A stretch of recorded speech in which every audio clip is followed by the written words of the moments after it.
কেন কষ্ট দিচ্ছ নিজের মাকে? আরে আমার অতি প্রিয় শ্যালিকা দেবী, মাথাটা গেছে নাকি? এই ছেলেটা তোমাকে ঠিক কিভাবে বাঁচিয়ে রাখবে? হাওয়া খাইয়ে, নাকি শুধু জল খেয়ে খেয়ে বেঁচে থাকবে? হ্যাঁ, দেখো দেখো, আবার একটা নতুন কথা শোনা গেল। এ তো গরিবও নয়, এ চোরও নয়, আরে এ তো ভিখারি রে, ভিখারি।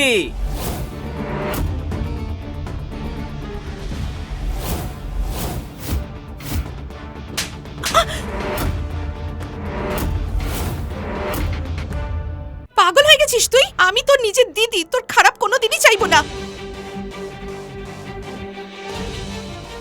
আমার বয়ফ্রেন্ডকে অপমান করার কোনো অধিকার তোর নেই Minti, so stop it. Rajeev, তুমি দাঁড়িয়ে দাঁড়িয়ে কি দেখছো?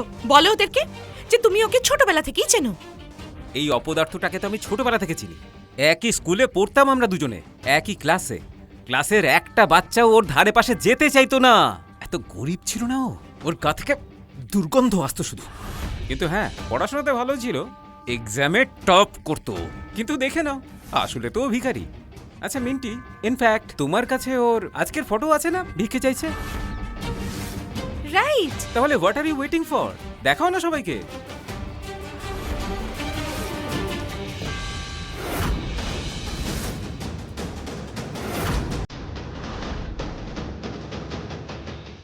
ও গড, এটা যদি সত্যি হয় তাহলে ও আমাদের কোন মিথ্যে গল্প শুনে এতক্ষণ বোকা বানাচ্ছিল? হ্যাঁ,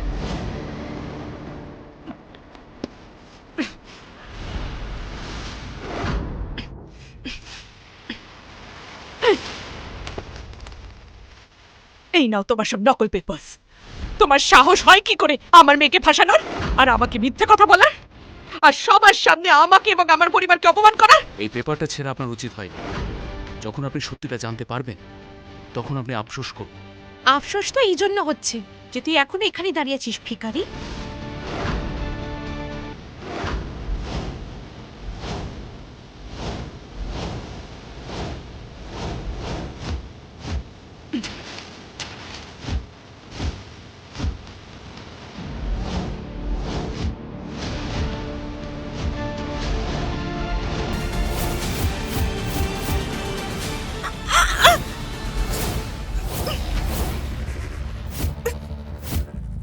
কি করছিস বলতো?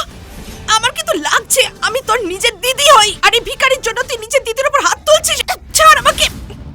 আরে আরে জিয়া, তুই কি করছিস এসব? ছাড় আমায়।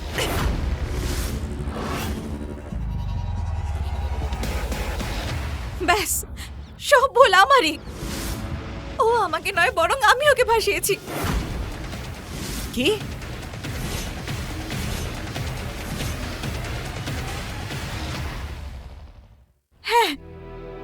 হ্যাঁ, আমি ওকে টাকা দিয়ে একদিনের জন্য আমার বয়ফ্রেন্ড সেজে ওকে এখানে আসতে বলেছিলাম।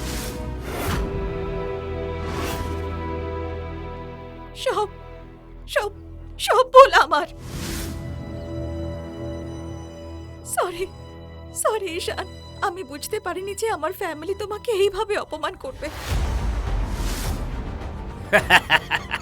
আরে আমি তো কখন থেকে চিৎকার করে এটাই বলার চেষ্টা করছি, এদের মধ্যে আসলে কোনো সম্পর্কই নেই।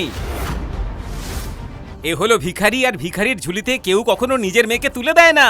ভিখিরি হোক বা বড়লোক, যেমনই হোক, বিয়ে আমি ওকেই করব। আরে যার যা ইচ্ছে সে সেটা করতে পারে, আর কেউ আটকে দেখা কামায়। চুপ করো জিয়া। আশা, তুই এ কি শিক্ষা দিয়েছিস তোর মেয়েকে? হ্যাঁ, প্রথমে তো ও টাকা দিয়ে ভাড়া করে বয়ফ্রেন্ড নিয়ে আসলো, আর তারপরও যখন মন ভরল না তখন সবার সামনে চুমু খেলো, আর এইভাবে সবার সামনে এই সব কথা বলে আমাদের সম্মান ধুলোয় মিশিয়ে দিল মেয়েটা। বাহ জিয়া বাহ, সবার সামনে আমাদেরকে কেমন অপমানিত করলি। তো বলো তো মা, বাধ্য কে করেছে আমায়? তুমি যদি আমার ইচ্ছের বিরুদ্ধে অন্য জায়গায় আমার বিয়ে ঠিক না করতে, আমার উপর জোর না করতে, তাহলে এসব কিছু হতো? আমার দোষ?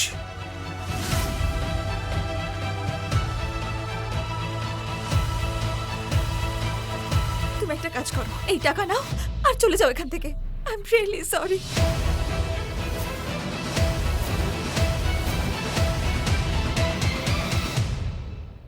না না না না জিয়া, আমার কাছে তোমার ভালো থাকাটা ইম্পর্টেন্ট। তোমার হাসির জন্য আমি সব কিছু করতে পারি, আর সত্যি বলতে ভুলটা আমারই। আমি কখনোই তোমাকে সত্যিটা বলিনি। যখন মানুষ সাফল্য পেয়ে যায়, এই যেমন ধরো আমি, কোন সাফল্য? ভিক্ষা করার সাফল্য? অনেক সম্পত্তি এবং টাকা থাকা সত্ত্বেও আমি ভীষণ একা ছিলাম। এতটাই কাজে ডুবে গেছিলাম, কোনো বন্ধু ছিল না আমার। সবাই আমার পাওয়ার, স্ট্যাটাস আর টাকার জন্য ছিল। কেউ কোনোদিনই আমার মন দেখে আমাকে ভালোবাসেনি। কিন্তু আজ জিয়া, যখন সবাই আমার সাথে খারাপ ব্যবহার করেছে, তখন শুধু তুমি আমার পাশে দাঁড়িয়েছিলে। আমি ঠিক তোমার মতোই একজন মানুষকে খুঁজছিলাম, তাই আমি ভিখারির মতো সেজেছি, যাতে আমি ঠিক যেমন সেইভাবে আমাকে দেখে। আমার এই টাকার জন্য নয়। তোমার ভিক্ষা করার ছবি না এখানে সবাই দেখেছে, তাই এই অযথা নাটক না বন্ধ করো, আর আমার বোনকে বিভ্রান্ত করাও বন্ধ করো। যে তুমি বুঝতে পারছো তো আমি কি বলতে চাইছি? সরি, আমি তোমাকে এর মধ্যে জড়িয়েছি।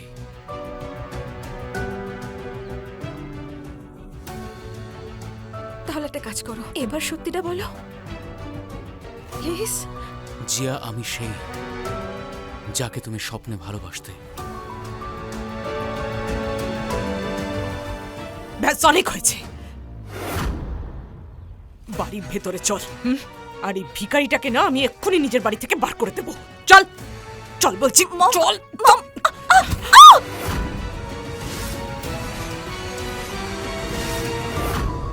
সম্পূর্ণ গল্পটি দেখার জন্য ডাউনলোড করুন পকেট এফএম অ্যাপ এখনই। লিংক নিচের ডেসক্রিপশনে।